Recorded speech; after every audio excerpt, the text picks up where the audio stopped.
Okay, this road is Hawkins Road. Comes along right up to there and comes down to Hawkins Ranch.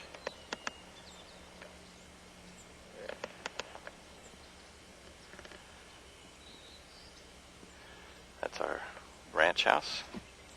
That big white tower on the side of the ranch house is where the tank is that holds all the water up high. So they used to get their water. Next to the tank house used to be a windmill that used to pump the water up when the wind blew. Now there's an electric pump. And the electric pump doesn't pump water in the tank anymore. It does it just like they do nowadays.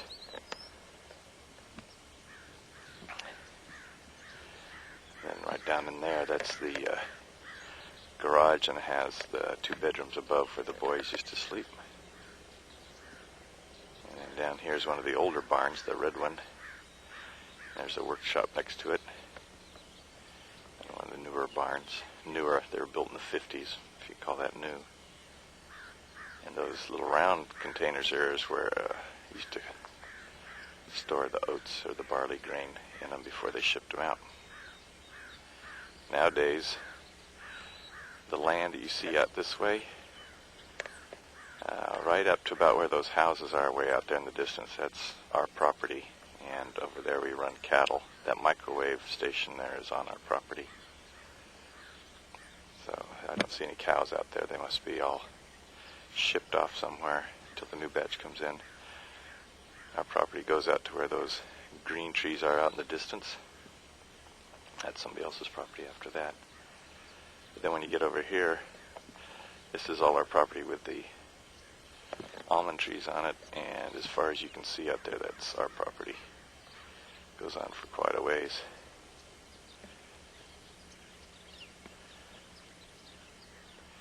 Even over here.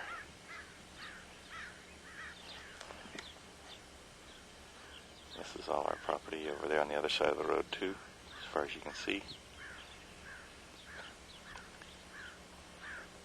We're out there. And where you see that there are no trees, that isn't our property, but where there are trees is ours.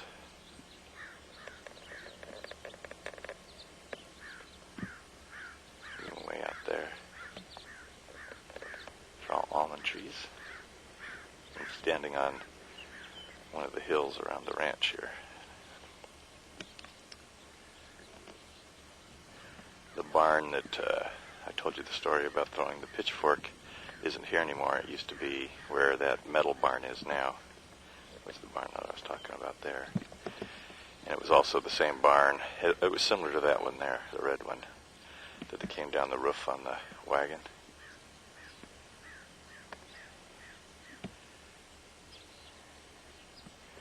And it was down here. These trees weren't here then, but down in that area down there is where the watermelon vine was at.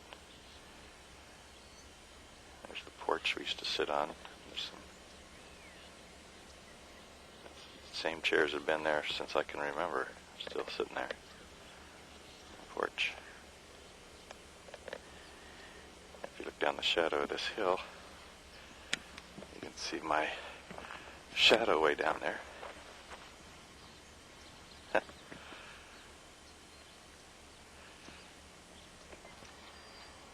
I've hiked down the hill and down, standing in the yard.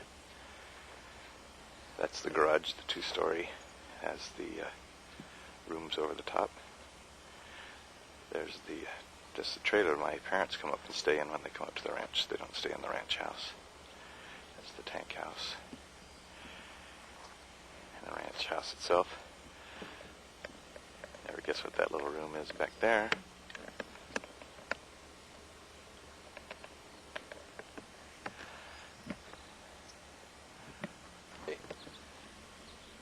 Some of the hired hands stayed in that while they were working here. And they had a washstand out in front there with a faucet and stuff. No hot water, though. It was kind of miserable. Who stayed out there in the garage in that top floor? Yeah. Ron and I lived out there in Harold in the garage. And the garage was built in 1930. And because my dad figured that we should have more space since we were getting into high school and growing up a bit. So we stayed there, and then summertime, he'd when he wanted to get ready for work, he'd come out to milk the cows about 6 o'clock, and he'd bang on the side of the building and yell, "Get up, you guys, and it's time to get up." And we waited, and we figured another 20 minutes he'd be back, and we could hear him banging the buckets, and boy, we started running around. You heard that all before, Raji. Yeah.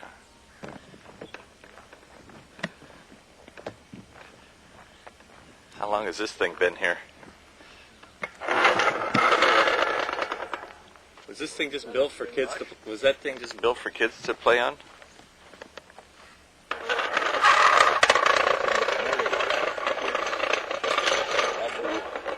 Chairs hanging on the bottom. Spin it. Spin it.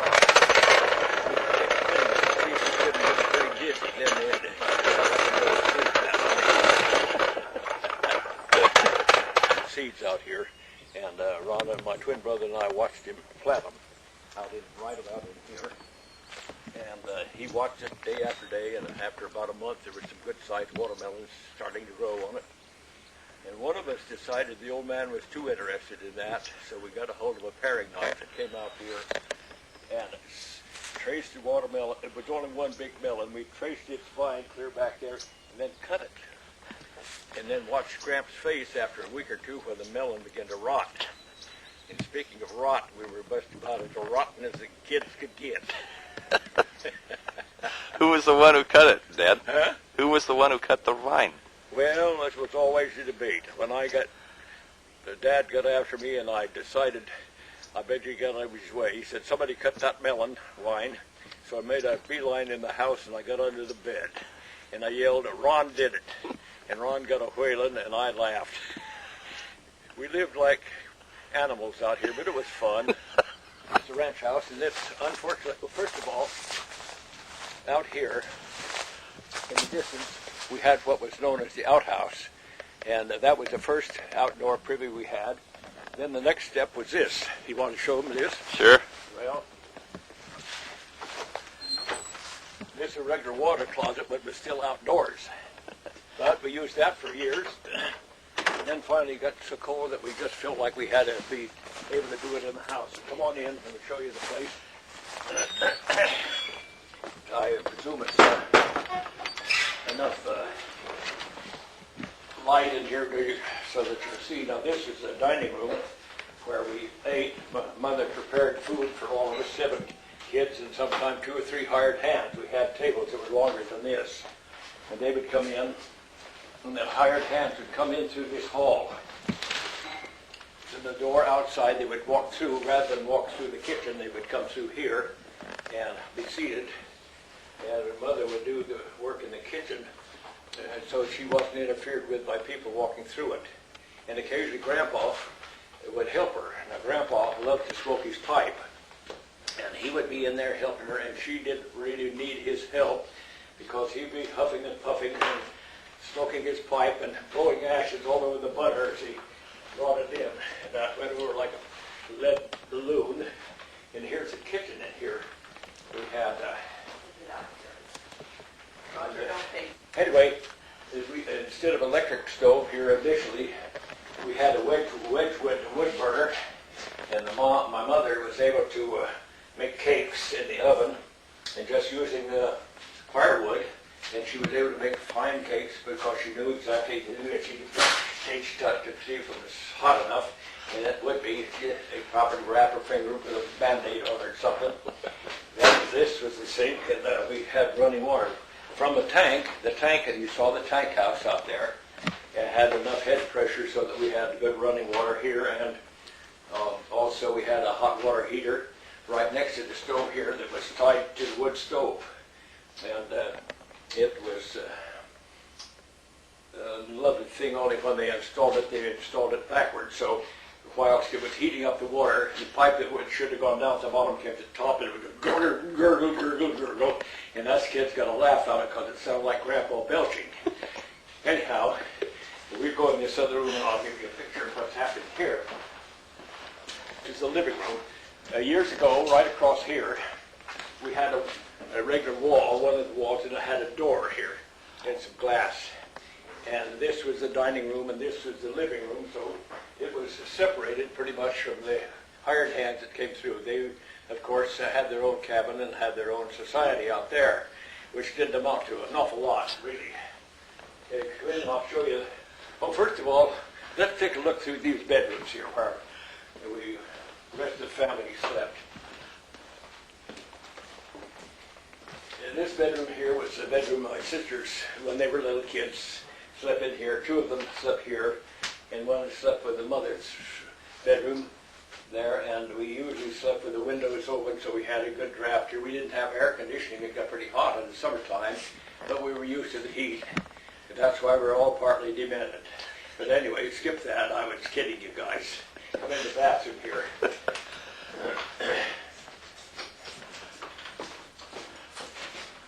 Now, here's the bathroom, and in here is a shower. So we had the facilities to take a bath and keep clean, and it was pretty hard for us boys to do because we were usually fairly filthy. And this is the bedroom where my mother and father had their bed located here, and we had a closet where they kept the clothes and things, and sometimes they had guns. We had probably at least 11 guns, shotguns, rifles. We did it for hunting, and they weren't used for anything bad. It was strictly for hunting doves and coyotes and things of that nature. Anyway, and here's the old bureau, and there's the old stuff in the drawer. Here's something here, and I think it's probably a jewelry box. Sure enough, there's jewelry in there. It's worth money, but it's probably about a couple bucks, I would say, of junk. And in this bedroom here, it's mighty small, but at the time, the closets weren't here, and this one, my twin brother and I, he slept there and I slept over here. And we told tales about things and kept mother and father laughing. And occasionally we would make a mistake and say a four-letter word, which went over like a lead balloon. And Mama didn't know a four-letter word from a hole in the ground, so she thought it was funny. So let's go on the other room here, guys, and you'll have a little chit-chat about the pictures, the family, and the history of this clan. Here's some pictures on the wall. I don't know. Someone did a painting here years ago of the front of the old house here. And this is my mother and father.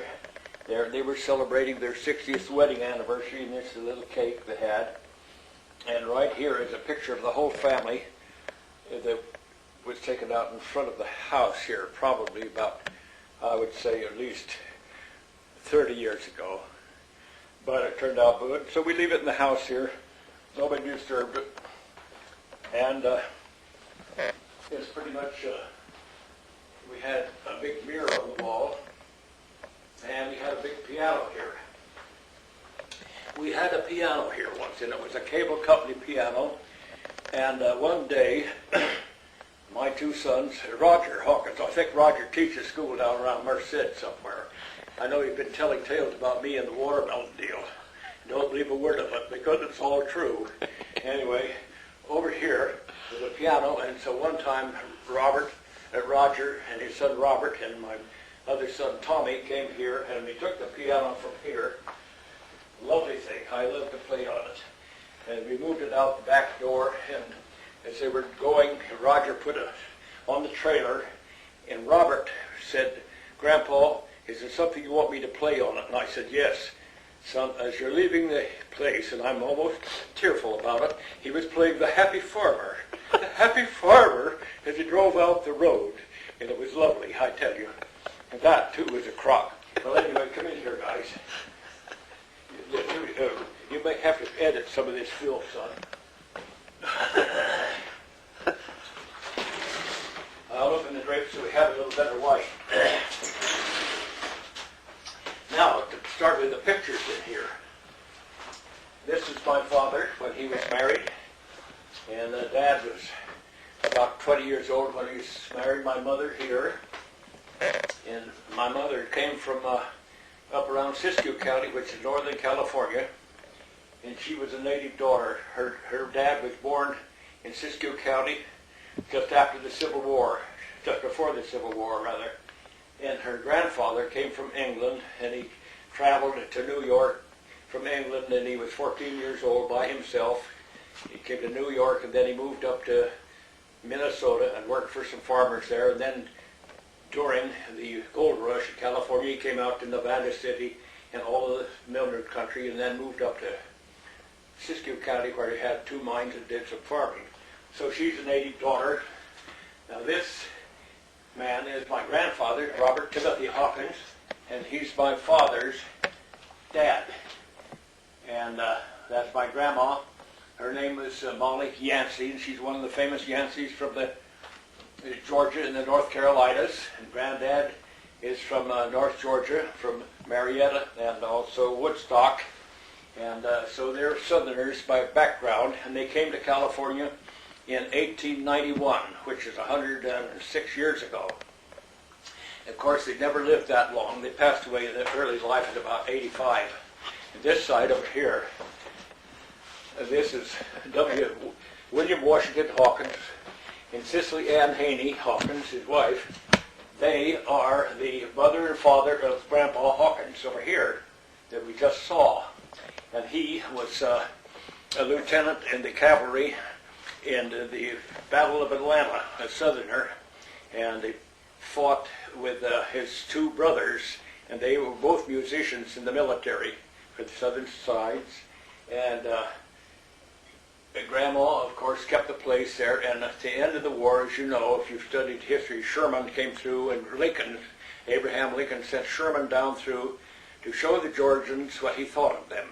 And so it's a sad part of the Civil War that he tore up Atlanta, and he went clear to Savannah, burning 60-mile wide stretch needlessly. The war was over.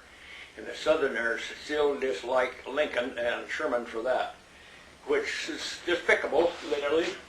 Now this man here, and I'm not sure you can see it too plain, but he's Grandma Hawkins back there, father, and he was lieutenant in the military, and he fought in the Battle of Vicksburg in Mississippi. What's his name? And Is it Abner? it's Abner Joel Yancey, Lieutenant Yancey, and he was captured there by the Northerners, but he escaped. And so he escaped, he came home for a while, and then he got into the Battle of Jonesboro, was killed there. So the loss of the family, Grandma Yancey here remained, and she was a dyed-in-the-wool Southerner, and she always complained that her husband, Lieutenant, didn't stay longer at Vicksburg and outlast those damn Yankees, because even though they were eating mule meat wasn't too bad if you didn't have anything better. Well, that's a cinch. I could never stomach it myself. We had mules here, but we never ate one. But seriously, she looks like she's set in her ways, doesn't she, a little bit. But she was a lovely person, and when she was out here, she worked for the Southern Santa Fe Railroad, where they put in the railroad from Stockton to Merced. And she was a chief cook for the Santa Fe, and they were building the levees and the bridges across the Merced River, the Tuolumne River, the Stanislaus River. So that she had a pretty good background in the history of this part of California. So that's just about sum and substance of what it. Lydia and I nowadays, we have a trailer out here, so we store some of our extra stuff. You can see sleeping bags and stuff here, and some chairs and stuff. It's been a pleasure to talk to you kids. Okay. When I was a kid, I swam in that horse trough.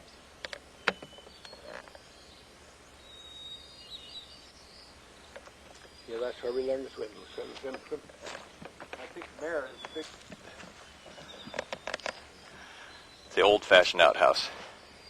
You don't want me to go over there and just open the door, do you? No, we do not want to go look in there. That has no flush toilet in it, huh? It's just a hole in the ground. This is kind of the rundown. This used to be the chicken yard. There's a chicken house there and everything. I remember coming out here with Grandma, and I was scared to go in there because I was afraid the chickens were going to get me.